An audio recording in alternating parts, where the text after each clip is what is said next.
On Twitter, Simon asks a question that he knows the answer to better than I do, which is better, a mid-mount motor like I'm on just now and his bike?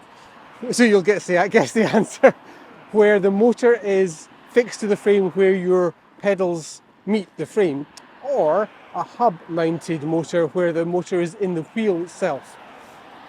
So I'll give you an answer to that, but there's a more important point I want to make here, I think. The answer is, generally speaking, most people will say that a mid-mounted motor is better. It gives you more torque, more force, more power, an ability to use the gears better so you can get more of that power down onto the road, which generally speaking makes your experience of riding a bike easier. Mid-mounted motors tend to be more expensive than hub-mounted motors, or at least the bikes that have them tend to be at the sort of mid-range and up, rather than the entry-level ones, which tend to be hub-mounted motors. But here's the bigger point I wanted to make. It is very easy to get very geeky and very detailed about what's better, this, that, or the other, or use cases, or anything like that. The important point I want to make is almost any e-bike will be a transformative thing for you.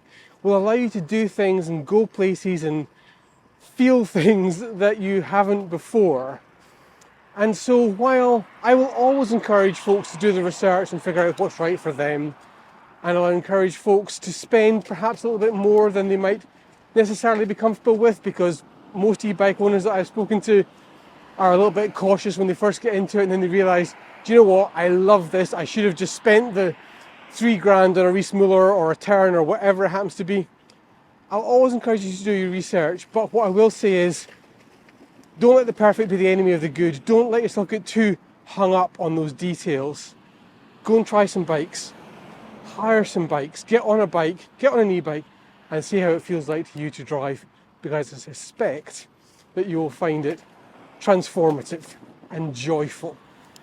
I've done over 6,000 miles in this one, and I still feel the same thing every day.